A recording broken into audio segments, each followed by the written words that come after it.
Bueno, buenas noches. En esta oportunidad vamos a trabajar actividad número 5, la ley y la justicia. En esta oportunidad, pues vamos a realizar un video donde analizaremos por qué desde el punto de vista de la filosofía del derecho, el modelo de la democracia es sujeto de crítica desde la perspectiva de diversos autores. Los integrantes del grupo son Angélica Medina, Gabriel Araujo, Jessica Vera, Wilson Escorcia y quien les habla, Óscar González. Iniciaremos con la primera pregunta. ¿Cuál es la tesis que la Escuela Austriaca de la Economía tiene sobre la democracia? Entonces dice que es la democracia un sinónimo indiscutible de libertad para la Escuela Austriaca de Economía y la filosofía del derecho de la Corte Liberal. La respuesta: no necesariamente. La tesis central es la tradición en la que la democracia no es un valor moral absoluto, ni un fin ni un mismo, sino un mero instrumento o procedimiento práctico. Su única función legítima es permitir la transmisión pacífica del poder político sin recurrir a la violencia o a las guerras. Sin embargo, cuando la democracia se vuelve ilimitada y pretende decir sobre cualquier aspecto de la vida humana, se desgrada un instrumento de coerción y tiranía de la mayoría. Para comprender esta crítica debemos acudir a dos autores fundamentales de esta biografía. Frederick Bastiat advierte sobre la expoliación legal. Esto ocurre cuando el proceso democrático se previerte en un lugar que la ley protege de vida y la libertad. Se utiliza el voto para arrebatar legalmente los bienes de un grupo o dárselo a otro.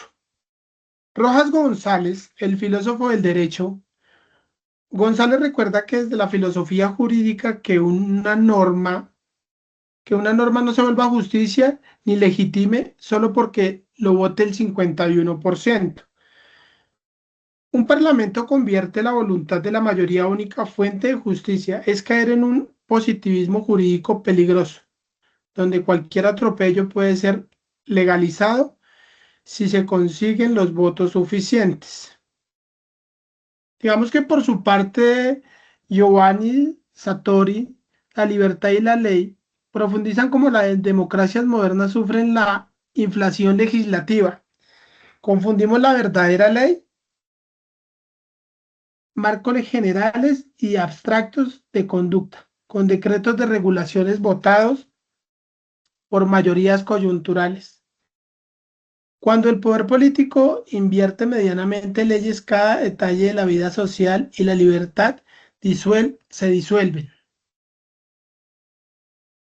La, la ignorancia racional, como el voto de un solo ciudadano, rara vez define una elección del votante promedio. No interviene el tiempo de comprender la economía compleja, lo que dará el paso al populismo. Frente a las limitaciones de la democracia y la política, las economías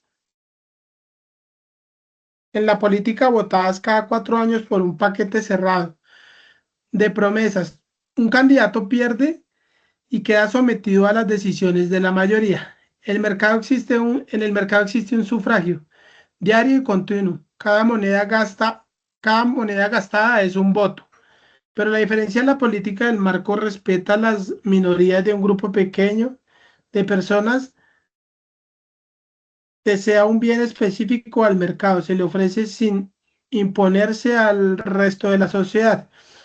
Bueno, digamos que aquí podemos concluir en síntesis que la escuela austríaca de la democracia es indispensable para evitar la violencia política, pero votar no otorga el derecho moral de disponer de la vida, el trabajo o la propiedad del vecino. La democracia es útil como freno del poder, pero la libertad se construye garantizando los derechos individuales y el libre intercambio.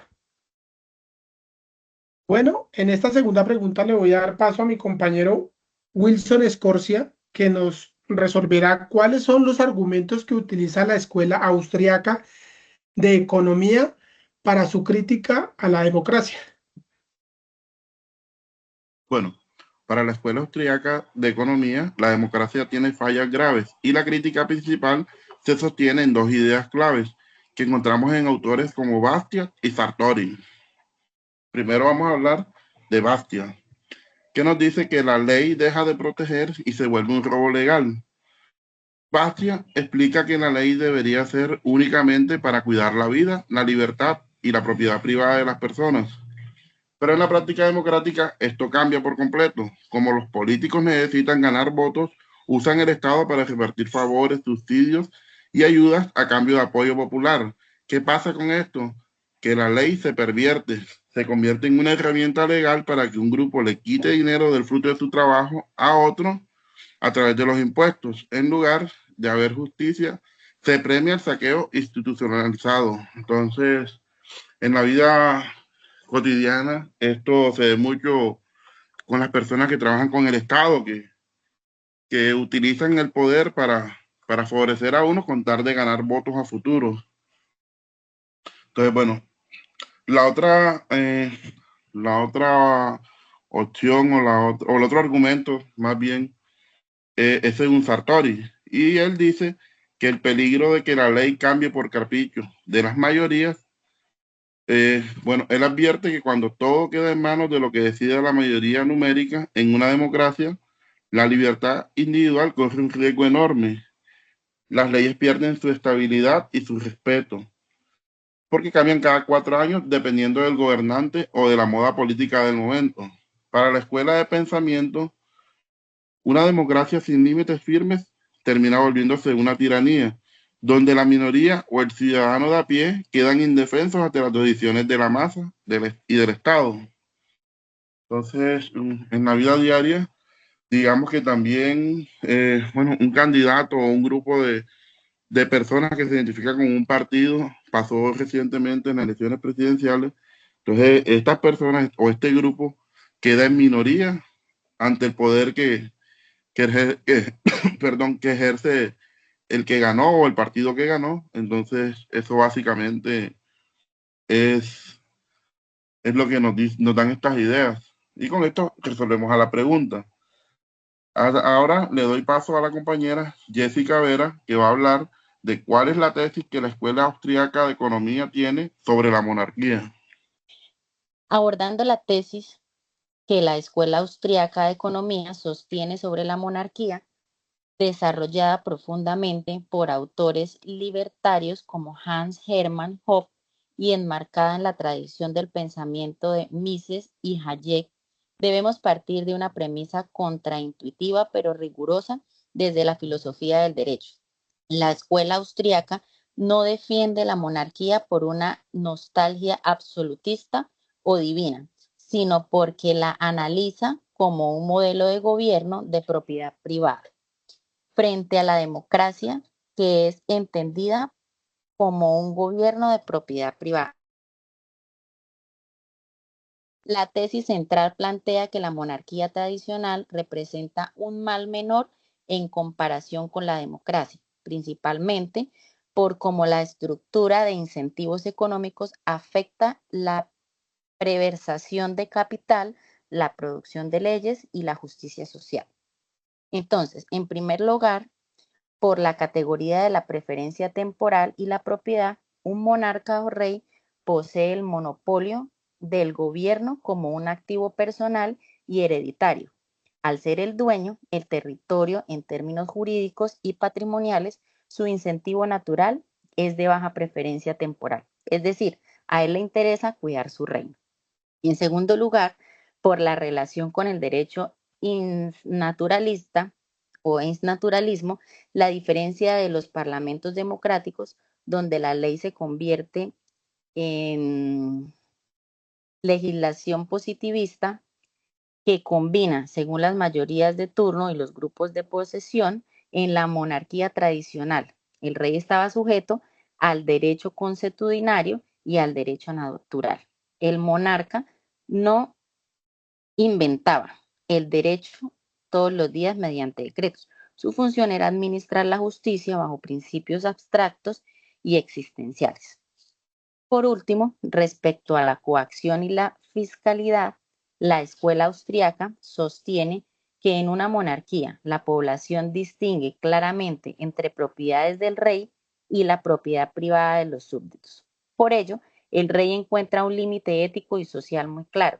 Si cobra impuestos excesivos o expropia tierras, la población lo percibe como una agresión directa y se rebela. En la democracia, en cambio, la ilusión de que el Estado somos todos permite que las mayorías expropien y agraven la propiedad privada sin generar la misma resistencia moral. En conclusión, la tesis de la escuela austriaca no presenta a la monarquía como una institución perfecta, sino como una estructura institucional que al basarse en la propiedad privada del poder frente al crecimiento desmedido del Estado, protege de una mejor manera la riqueza acumulada y limita la manipulación del derecho por encima de la justicia. Gracias.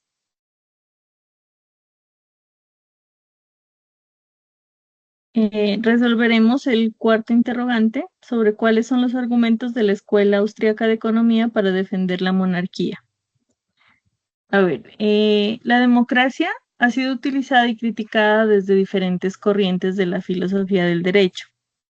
En esta oportunidad, sí nos centraremos exclusivamente en la postura de algunos de los autores de la Escuela Austriaca de Economía, quienes sostienen que el problema no radica únicamente en quién gobierna, sino en los incentivos que genera cada sistema político.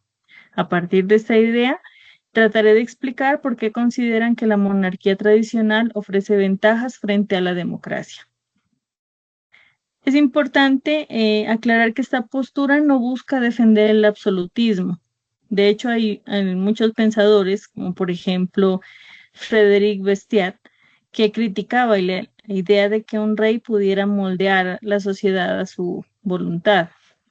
Pero hay autores también como Hans Hock que muestran que más que defender ese absolutismo, se trata de hacer una comparación entre las dos formas de administrar un país y los incentivos que cada una genera.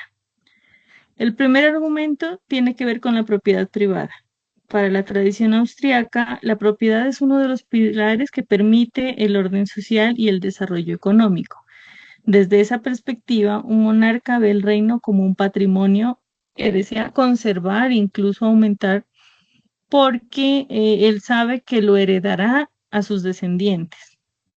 Igual que un propietario de una casa, pues procura mantenerla en buen estado para que conserve o aumente su valor.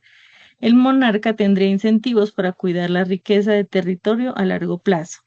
En cambio, los gobernantes democráticos, pues al ocupar el cargo solo por un tiempo determinado, generalmente corto, como no son los propietarios del Estado, sino administradores temporales, podrían verse tentados a priorizar beneficios inmediatos como aumentar impuestos, endeudarse o tomar decisiones populares en el corto plazo, aunque sus consecuencias recaigan sobre gobiernos futuros. En segundo lugar, se basa en un concepto muy importante de la escuela austriaca, la referencia temporal, desarrollada por Eugen von Bauer. Esta idea explica que en general las personas tendemos a valorar más los beneficios presentes que los futuros. Según esta visión, un monarca, al gobernar de forma vitalicia y con la intención de dejar un legado a sus herederos, tendría una preferencia temporal más baja y por lo tanto pensaría más en el largo plazo. En contraste, un gobernante elegido por periodos cortos puede sentirse presionado a obtener resultados rápidos para asegurar apoyo político, aunque esto implique sacrificar el futuro. Por último, la escuela austriaca también sostiene que el derecho no debería depender únicamente de las decisiones de un legislador. Autores como Bruno Leoni defiende que las normas deben surgir de manera gradual, apoyándose en la tradición, las costumbres, la resolución de conflictos por parte de los jueces. Desde esta perspectiva, la monarquía tradicional estaba más limitada por ese orden jurídico, mientras que las democracias modernas tienden a producir cambios constantes en las leyes, lo que puede generar incertidumbre para los ciudadanos y el mercado. En conclusión, esta defensa de la monarquía no debe entenderse como una invitación a la tiranía. Lo que los autores intentan mostrar es que las instituciones generan incentivos distintos. Para ellos, un sistema que favorezca la responsabilidad sobre la propiedad y una visión de largo plazo produciría menos efectos negativos que uno en el que quienes gobiernan solo administran temporalmente los recursos públicos. Finalmente, responderemos el quinto interrogante. ¿Qué relación tiene la idea de monarquía con la propiedad privada? Para eso nos colabora nuestra compañera Angélica Medina. Buenas noches. Bueno, para responder la pregunta de qué relación tiene la idea de la monarquía con la propiedad privada, debemos saber que la relación entre la monarquía y la propiedad privada se basa en la forma en que el poder protege o limita los derechos de las personas sobre sus bienes. En una monarquía, el rey concentra el poder y es quien establece y hace cumplir las leyes. Por esta razón, la protección de la propiedad privada depende en gran medida de cómo el gobernante ejerce su autoridad. Según Frederick Bestia, en la ley, la función principal es proteger tres derechos fundamentales, los cuales son la vida, la libertad y la propiedad. Para este autor, la propiedad privada es un derecho natural y la ley no debe utilizarse para beneficiar a unos ciudadanos en perjuicio de otros. Si un gobernante usa su poder para quitar la propiedad de manera injusta, la ley deja de cumplir su verdadera función. Por su parte, Giovanni Sartori explica que la libertad solo existe cuando el poder está limitado por la ley. Esto significa que incluso un monarca debe actuar respetando normas que protejan los derechos de los ciudadanos. Cuando el poder no tiene límites, la libertad y la propiedad privada pueden verse afectadas por decisiones arbitrarias. Por otro lado, desde la Escuela Austriaca de Economía, se señala que la propiedad privada es esencial porque permite que las personas produzcan, inviertan, intercambien bienes y toman decisiones económicas con libertad. Esto favorece el crecimiento económico y el bienestar de la sociedad.